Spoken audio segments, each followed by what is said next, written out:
Not a good sign if your game, which is designed to flesh out the backstory of your characters, ends up making more questions than answers. But to be fair, this wasn't something that was part of the initial release, so unfortunately for me, I had the ability of foresight here. No. What we actually start is... I like trains.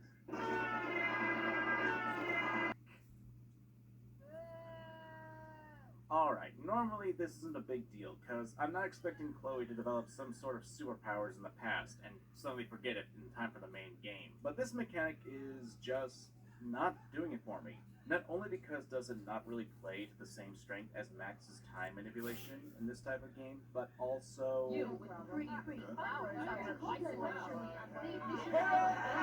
Don't get me wrong, this falls into Chloe's character, I guess, but this... I'm sorry. You just looked at... Going back to Miles Edgeworth, not only do they have the logic chess take place in Edgeworth's imagination to help him focus, but the music as well helps add to the situation. And that happens within the regular gameplay of Ace Attorney Investigations. But regardless of my complaints about having to do with some more retconning, this is probably the best thing to add to the actual gameplay that is in line with Chloe. Of an asshole can Chloe be? With insults that are so paltry that I'm even embarrassed to know Chloe for. Now that we've actually tanked the watch time of this video while going over the mechanics of the game, let's actually take a few moments to check out the concert. Maybe check out the merch. No shit. This car could slide down any minute. Releasing that brake would roll the car. Yeah, what a dick. Trying to make some money while selling merchandise. Might as well cause a ton of property damage that's probably going to cost more than $20. And to be fair, after this, you are given the choice of stealing $200 from this guy while he's distracted. I mean, he's not the handicap, but I'm at least glad that Chloe is at least not willing to dive headfirst in the territory. Time. One of the biggest complaints you could have in modern-day adventure games is that your choices don't really matter. And Life is Strange was no stranger to this sort of complaint. After all, with the infamous final binary choice... Nobody would ever even miss your punk ass, would they? Get that gun away from me, psycho! Your choices don't matter.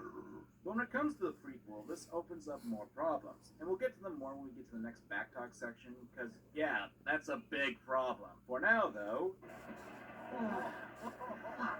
Hey, you okay? I'm fine. What's going on? You bumped into me, remember? So, why do we even have these choices? Hear that? We have options!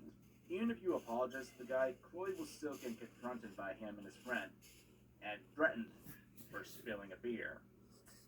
It's a little much, but okay. Since this is the incident where Rachel has to come in and save... God, what was with people's hair and the tooth? This is patently bullshit. What the hell? And not just because of the usual foul Telltale style.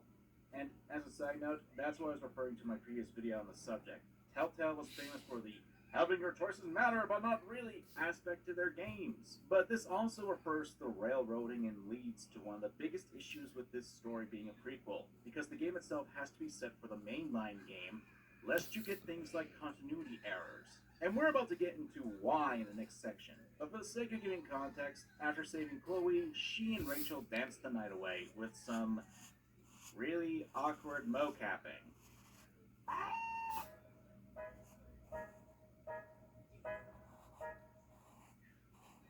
While I said that just because this game is for some level of choice doesn't work with prequels, since if you do things that go outside the pre-established development characters, it leads to more questions than actual answers. Like take for example the second backtalk session you have, this time with David. You know David, right? I will remember this conversation. Okay. In Before the Storm, David is simply dating Chloe's mother. And in the morning after the concert, David tries to talk to Chloe, after probably the most awkward fist bump I've ever seen. The most patient man in the world. Please, Chloe. David, first, if you choose to go along with it, but you somehow fail... Now you don't know who you're dealing with here. You can't threaten me. You know how I know? Because you just tried, and you. Don't stand for your disrespectful mouth. Regard for authority unites us, gives us dignity, and we are better united than divided. Joyce, your mother, she's hurting. I'm in distress. But should you enact the backtalk mechanic, freaking her heart. At least she has a heart. All you have is, what's it called when you've got one porn stash and zero game? Do I come to your place of employment and, oh, that's right, you don't have one. Kill me now. If you were a man, It's cool. If you were a man, I wouldn't go so easy on you either. Are you fucking kidding me? Let me get this straight. This new gameplay mechanic that basically puts Chloe into the asshole corner covers up any actual characterization for other characters? I hate your boyfriend with every fiber of my being, right? Chloe, you don't hate He calls me girly.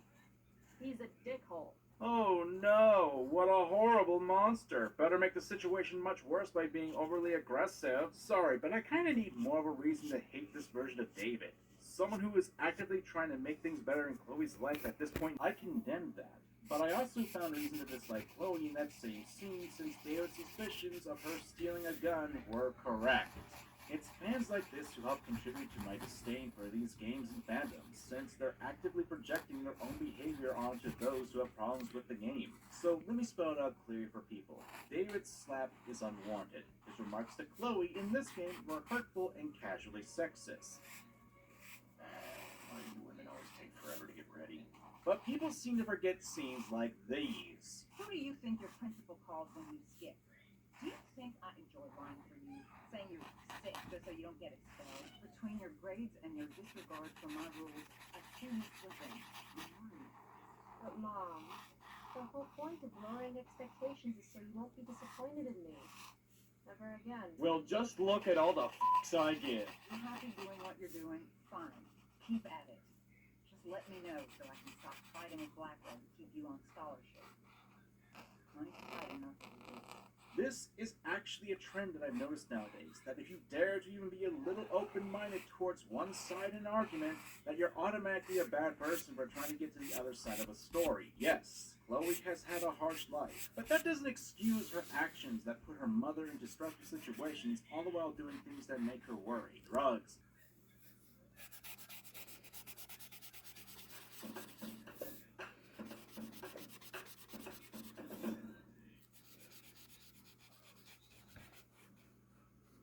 Why don't you keep this photo for a little while?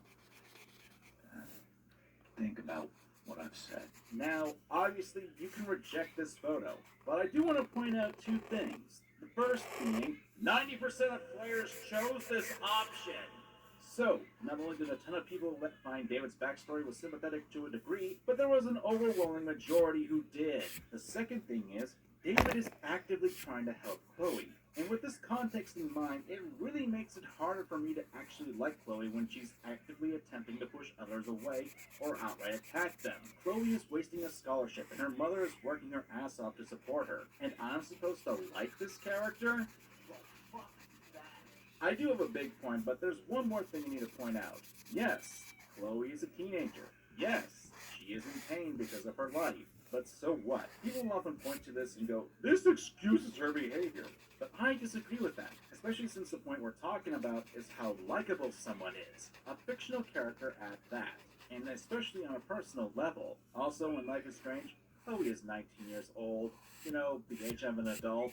Just because there's a reason, that somehow means any critique or complaints are null. That's not how that works. Not that any of this matters. You wanna know why? Because no matter what your choices are in this game, Chloe and David will still be at each other's throats in the original game. The last person I would ever talk to about my dad is you, Chloe. Think it over for more than a minute. It's a basic courtesy, when people offer to help. You're out of your fucking mind. I just threw up in my mouth. Even if you want David and Chloe to get along, it doesn't matter because the original game still exists. And your choices in this game do not affect it. And this isn't really the only other instance of this happening. A bit more character development than Chloe did in that game, which is kind of weird, but whatever. Anyway, in this scenario, Chloe comes across Victoria drugging a drink that's for Rachel. so she can take over the lead in the play. I need to find whatever Victoria slipped into that drink. Okay, so aside from the pranks going from hurtful to borderline homicidal, why do you need to do this? What I mean is find out what Victoria put in the drink. You could easily just dump that concoction in the trash like any normal sane person. But here's the real rub. You don't have to support Rachel. You can support Victoria to take the lead role from Rachel, but it's a moot point, because Rachel will still become the lead of the play. No matter what you do, Victoria will pass out and Rachel will be a part of the play. The players' decisions will play a big role in determining exactly what their relationship is like and what kind of an impact Rachel's going to have. So much for choice! Now, that's only if Rachel didn't get kicked out, because you swap the drinks, and Victoria will get knocked out. But what happens if Rachel can't be part of the play? Teeth for your instrument. We want you at your best tonight. Okay, Z. Time to shine. Oh, right. That was epic. You distracted her just long enough for me to slip those pills in her teeth. I did. Okay. I better start getting into costume before. We're ruined. The show is ruined.